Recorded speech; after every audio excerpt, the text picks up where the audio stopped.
आप देख रहे हैं बेनिफिट टीवी। कार्यक्रम समनीवा ग्राम में लगाया गया है। इसका अध्यक्षता कर रहे हैं अंतर्राष्ट्रीय मानवाधिकार जन संरक्षक संघ के प्रदेश अध्यक्ष राजेंद्र जी राणा जी, और इस कार्यक्रम के मुख्य अतिथि के रूप में राष्ट्रीय अध्यक्ष मनोज कुमार महेंद्र जी हैं, जो आपके बीच उपस्थित हैं, और इनके साथ देने वाले संजय जी, रंजीत जी, और अधिवक्ता संघ के अधिवक्ता प्रकोष्ठ में हैं। हम लोग को विधिक जानकारी देते हैं और ये हम लोग से भी जानकारी लेकर के ये अधिवक्ता का काम संघ का करते हैं। भूपेंद्र पासवान जी और जवाहर पासवान जी आपके बीच में हैं। इन सबों की तरफ से और मानवाधिकार जन संरक्षक संघ जो अमृतवाणी लेकर आया है, इसके तरफ से आप सबों को भी धन्यवाद, जय भीम, नमस्कार, आदाब, सलाम करता हूं। आज ये कार्यक्रम भी अधूरा माना जा रहा है, हमारे नजरों से अधूरा है। कारण कि जब नीतीश कुमार जी कहीं की महिला मुख्यमंत्री मुखिया बनेगा तो हर महिला घर से निकलकर मुखिया का नॉमिनेशन देने के लिए लाइन लगा दिया। लगाया कि नहीं लगाया? और जो पर्दे में रहती थी, उनका में रहती थी, वो भी महिला जाके नॉमिनेशन दे दिया, इसलिए कि अपना अधिकार समझ गया कि हम भी मुखिया बन सकते हैं। जो बनिहार का काम किया, जो महिला कभी घर से बाहर नहीं निकला, अति पिछड़ा का आरक्षण हुआ कि नहीं, अति पिछड़ा भी जो वंचित है वो भी मुखिया बनेगा, ऐसा कानून बन गया। सारे लोग लाइन लगा दिए मुखिया बनने के लिए, प्रमुख बनने के लिए, वीडियो से लड़ने के लिए। ये सबों के पीछे किसका हाथ है? आज जब समनीमा में आए, कोई औरत नहीं है, कुल मर्दे हैं।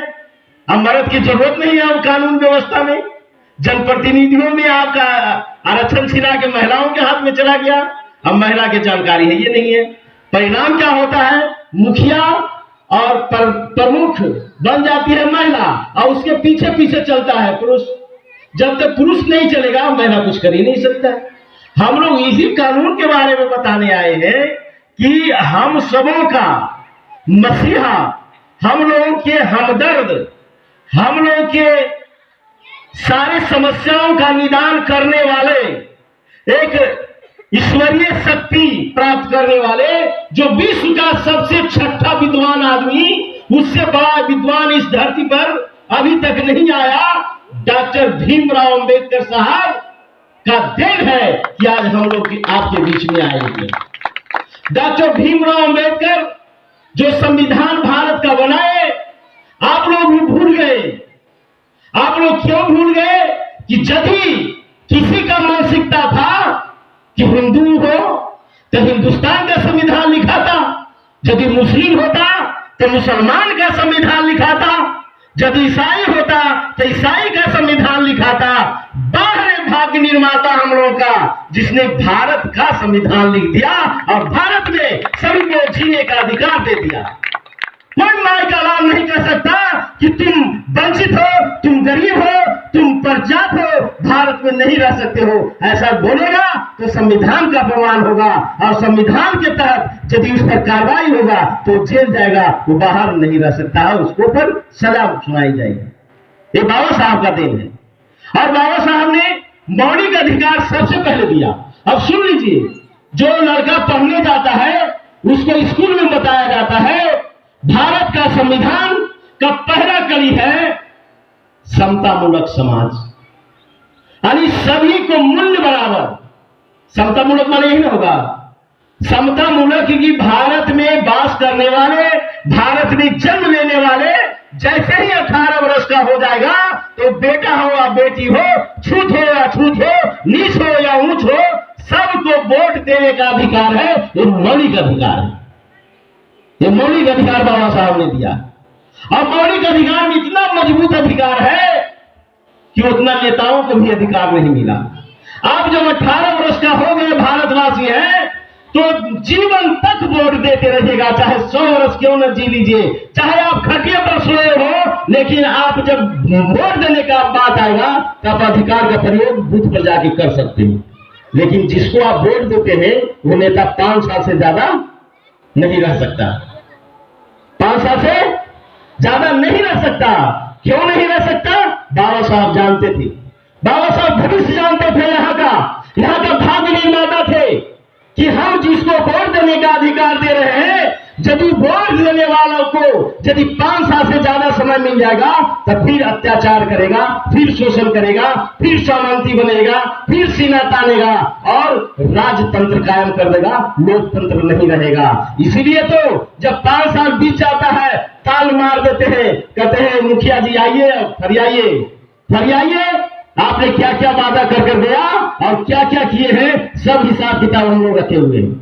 विधायक जी बहुत सीना ताने हैं, 5 साल गुजर गया, अब आइए हमारे सामने, हम निर्णय करेंगे कि अब यहाँ का बाढ़ का विधायक कौन होगा।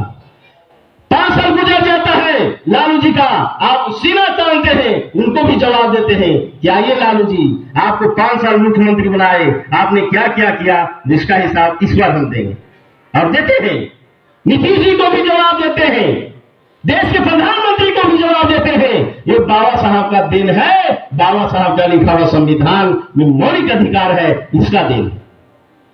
इसीलिए आज पटना जिला के जो प्राधिकार न्याय बिहार विधिक प्राधिकार के जो जज हैं, उनके निर्देशानुसार कि आज अमृत दिवस है। अमृत दिवस माने अमृत माने होता क्या है?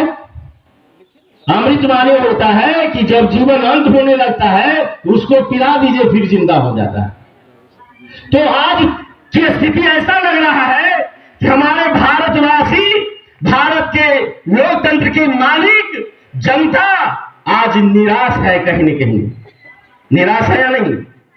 तो निराश में आशा देने के लिए हम लोग विधिक बताने के लिए, हम लोग कानून बताने के लिए, हम लोग मौलिक अधिकार के बारे में जानकारी देने के लिए और आने वाला जो कल होगा जिसमें आप निराश हो गए हैं, उसमें आशा जगाने के लिए ये अमृत वाणी के रूप में अमृत बात कानून जो है अमृत है, जो आपको जिंदा करेगा। कानून के तहत ही, जब कानून में अधिकार है कि आपका कोई रास्ता नहीं रोक सकता, आपका रास्ता कोई नहीं रोक सकता। कानून में अधिकार है कि आप यदि दवा के बिना मर रहे हैं तो मरने नहीं देना है, ये कानून है।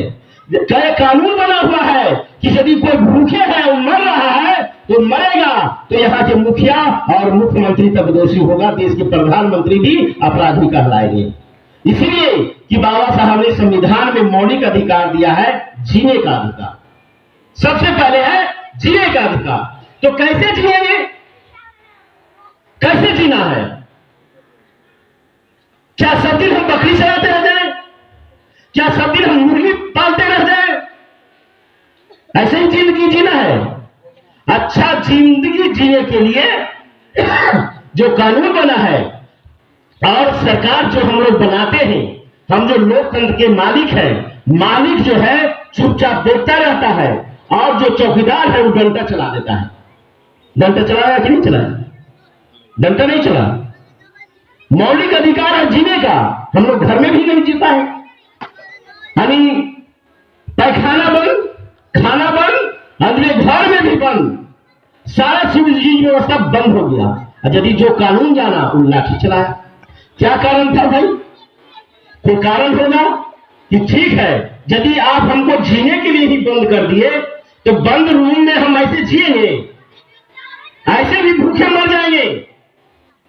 तो क्या क्या कि जब ऐसे भूखे जब हम मर ही जाएंगे तो हम बाहर क्यों नहीं निकलेंगे? आज क्या महामारी नहीं है? आज क्या मच्छर काटे से डेंगू नहीं हो रहा है? डेंगू नहीं हो रहा है और डेंगू से आदमी नहीं मरा है। तो डेंगू फैल रहा है, एक घर में किसी को डेंगू हो गया, निश्चित है बाले बच्चों को डेंगू होगा कि नहीं होगा? इसीलिए कि जो मच्छर आपने एक आदमी को काटा घर में, वही मच्छर उनके सब बाले बच्चों को काटेगा, तो डेंगू फैलेगा। तो डेंगू जो है कोरोना से ज्यादा खतरनाक बीमारी है या नहीं है? तो जब डेंगू में, कोरोना में हम लोग को बंद करके खाना पहुंचाया गया, दवा पहुंचाया गया, पानी पहुंचाया गया, जीने के सारा व्यवस्था किया गया, आज भी लॉकडाउन को जरूरत है नहीं है? तो लॉकडाउन चालू करो तो मच्छर को मार दो, एक मच्छर तक नहीं मार सकता है। अब कहता हम शासन चला रहे हैं, हम आपका व्यवस्था कर रहे हैं, हम लोग को व्यवस्था नहीं करता है।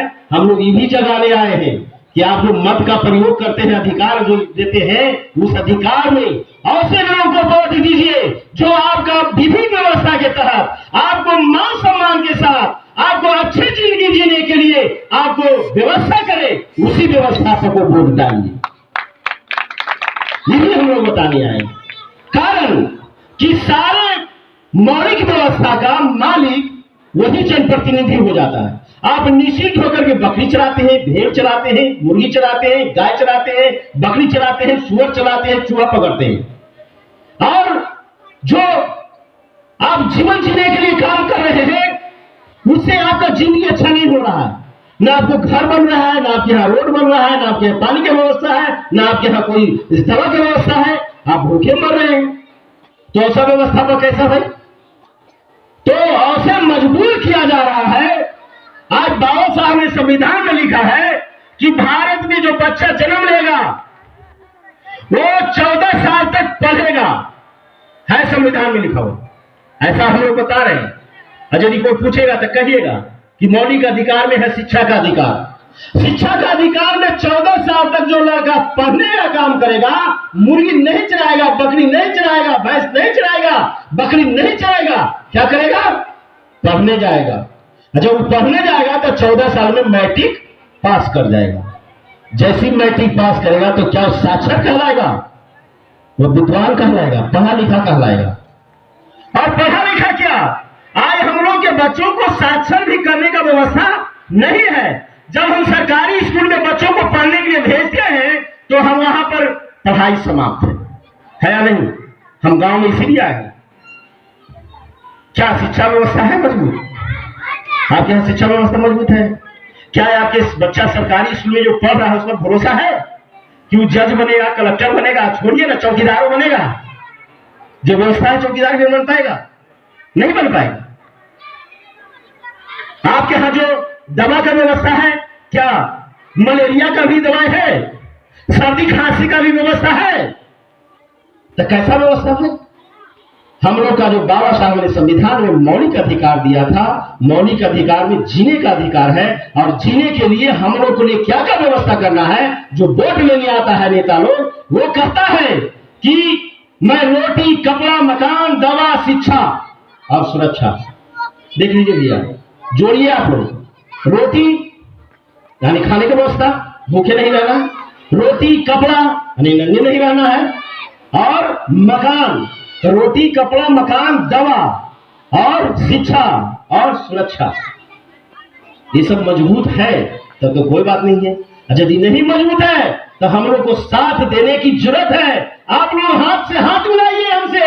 हम लोग वादा नहीं, विश्वास दिलाते हैं कि ये जानकारी देंगे, अधिकार देंगे, मौलिक अधिकार के माध्यम से आपका बच्चा लड़ करके स्कूल में जाएगा और विद्वान बनकर ही आएगा।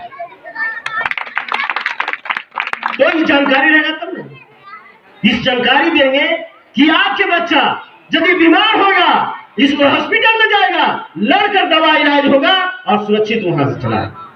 हम लोग जानकारी देते हैं कि आपके पास यदि कोई अत्याचार करता है, गुंडागर्दी करता है, आपके साथ अपराध करता है, उसके खिलाफ यदि थाना में जाते हैं, जो सुरक्षा व्यवस्था वहां रखा हुआ है आपके लिए, यदि वो बात आपका नहीं सुनता है, उसका दिया हुआ आवेदन पर कार्रवाई नहीं होता है, तो उसका एक कॉपी लगा करके आप हमारे मानवाधिकार जन संरक्षक संघ को दीजिए।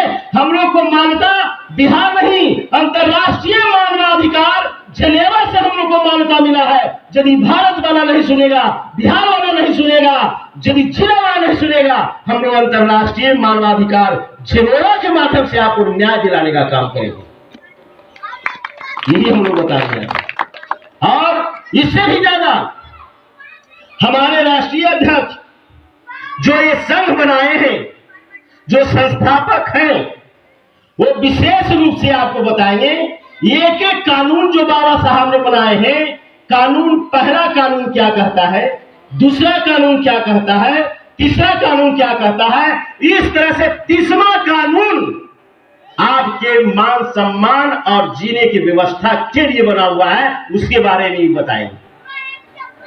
मनोज कुमार महेंद्र जी, आपको 31 से लेकर 30वां कानून जो बना हुआ है, धारा जो बना हुआ है, उस धारा में आपको क्या अधिकार है, आपको क्या क्या करना है, आपके साथ अत्याचार हो रहा है तो आपको अत्याचार से कैसे बचना है, इसके बारे में जानकारी देंगे। तो क्या अमृतवाणी हुआ कि नहीं हुआ? अमृतवाणी हुआ नहीं हुआ? तो यही अमृतवाणी बताने के लिए आपको लोगों के बीच में हम लोग आए हैं और ये समय हम लोग जो दे रहे हैं इसकी जानकारी आप लोग लीजिए। हम लोग माइक से इसीलिए भी कहते हैं कि हम लोग जानते हैं कि हमारा महिला पिछड़ा है, वो घर से जल्दी निकलना नहीं चाहती है, लेकिन अब तो निकलना पड़ेगा। नहीं निकलना पड़ेगा, नहीं निकलिएगा अत्याचार होगा, अत्याचार होगा, कहां जाइएगा? इतना तक कि जरा समझ जाइए, मौलिक अधिकार में बाबा साहब जो लिखे हैं उसी अधिकार के तहत बनावटी योजना बनाकर हमारे मां के पेट में पलने वाले बच्चों को ले भी खाना का व्यवस्था योजना परियोजना बनाकर किया जा रहा है, लेकिन वहां भी खाना चोरी हो रहा है, वहां भी हमारे बच्चों को खाना नहीं मिल रहा। यदि वो खाना खिला दिया जाता है तो हमारा आने वाला बच्चा, हमारा आने वाला ननिहाल स्वस्थ होगा, स्वस्थ होगा, तब भारत स्वस्थ होगा और स्वस्थ होगा। इसीलिए आप इस बारे में जानिए। यदि कोई पदाधिकारी भी आपके साथ अत्याचार करता है, डीलर जाता है कहता तुम्हारा बाप का अनाज नहीं है, आप कहिए कि तो तुम्हारा भी बाप का अनाज ये नहीं है, ये हमारा बाप का अनाज है। इसलिए कि हम वोट देते हैं, सरकार बनती है, सरकार विधानसभा में लोकसभा में पारित करता है योजना, तब अनाज तुम्हारे यहाँ आता है। अनाज लाने का व्यवस्था किसके पास है बताइए? डीलर के पास है। अनाज लाने का व्यवस्था, दवा लाने का व्यवस्था, शिक्षा मजबूत हो इसका व्यवस्था, थानेदार ईमानदार हो इसका व्यवस्था किसके हाथों में है? जनता के हाथों में है, आपके हाथों में है। आप वोट देते हैं तब जाके के उसको मौलिक अधिकार के तहत अधिकार मिलता है, जनप्रतिनिधि काम करना शुरू करता है, नहीं करता है। एक वोट कितना भारी है जो बता देना चाहते हैं। एक वोट कितना भारी है? वाजपेयी जी प्रधानमंत्री थे, एक वोट रामविलास जी नहीं दिए तो पूरे भारत के रिजर्व बैंक के खजाना का मालिक से वंचित हो गया, हट गया। यानी एक वोट का मालिक पूरे भारत के खजाना के बराबर से भी भारी है एक वोट भारी की नहीं है या नहीं? आओ चलिए, आपके गांव में पंचायत का चुनाव होता है, यदि कोई करोड़ों रुपया खर्च कर दिया, करोड़ों रुपया खर्च कर दिया, वो हार जाता है तो उसका करोड़ों रुपया पानी में गया, और जो जीत गया उसका करोड़ों रुपया आगू में आ गया। बताइए कितना पावर है? वोट का कितना पावर है या नहीं पावर?